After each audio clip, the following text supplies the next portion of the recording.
So my name is Gaurav. I am a journalist and we publish a fortnightly newspaper in Singapore, and I sometimes work with the Independent as well.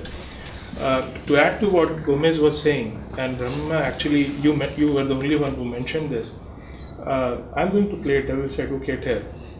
The entire discourse is about the laws and government and everything what the government is doing. But what about, as you said very rightly, I think in my opinion, what about the Singaporean society? You don't have, as he said, you don't have a mapping of who the employers are.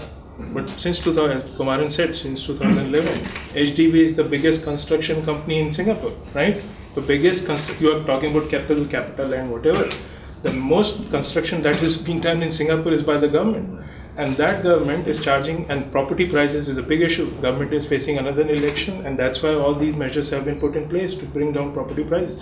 Are Singaporean as a society ready to pay more prices for their properties? Because the HDB is making a house, and that house is being priced by a construction company. That construction company will not absorb, you are saying minimum wage rule, that construction company will not absorb if you raise the wage from 200 to 800, right? That will be passed on to Singaporeans, right?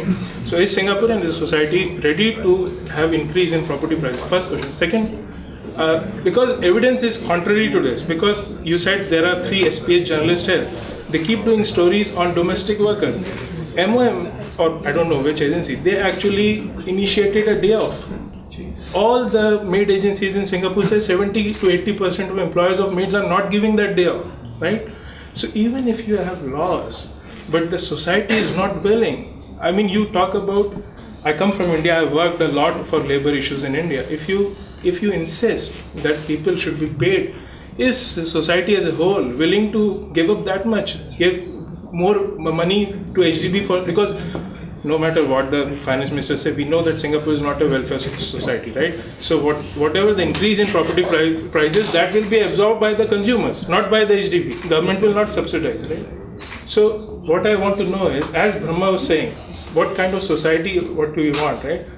Because I just finished by one more thing. Because as you were saying, I didn't meet you, but I keep meeting Debbie, and you said that Singaporeans, the construction workers, have no problem with Singapore. So there is absolutely no evidence of it, because Brahma actually said they work throughout the day, they go and sit in their dormitory, they on Sundays a bus takes them to Little India, they go back to their dormitory. They don't come in contact with Singaporeans. So where is the avenue for them to interact with Singaporeans? So as you are saying that they all, because in one of my stories I said this, that you have comments from workers who say that we like Singaporeans but we don't like our boss. Because construction workers don't interact with Singapore. As Brahma was saying, the recreational space is getting less and less. So this is no evidence to, that they don't interact with Singaporeans, they don't know how Singaporeans treat them. So, hold on. Let me just, because I want to add about the cost of workers. Because the cost of workers, if you think about the total cost of a house, the smallest part, my guess, is actually the cost going to the price for the wages, because the land cost is huge. The developer, he's driving his Mercedes and his bungalow and all that. That's a lot. The cost and material cost is also much higher. The worker cost actually is a very small proportion of the total cost if you talk about construction. So even if you increase their wages by a lot, it will not affect the price of that whole price of the house. I'm going to exercise the moderator's prerogative. So there is a persistent, I don't want to say myth, but there's a persistent belief that it basically costs, I don't know, $50,000 to build a flat. Yeah. And the rest is all land costs. And I'm gonna say, point to that guy who's moving, Leong Sze Hian, because if you want to find out more about that, the cost of building HDB flat. How much of it is land cost? How much of it is 1 minute. 1 minute. 1 minute.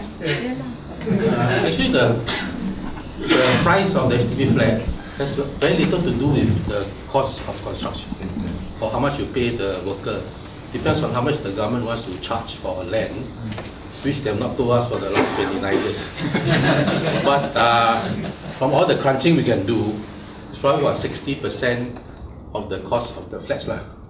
And since I have the mic, can I have another 30 seconds? Okay. I think the statistics give very good clues to so many of the questions and issues that you have raised.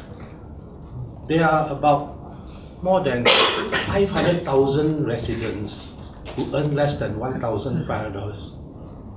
If you include the self-employed people, we think it's close to 600 or 600,000. We estimate about 400,000 earn less than 1,200. And even people who work full-time, 114,000 earn less than $1,000. And all this has to do with foreign workers. So one asks, are they taking jobs?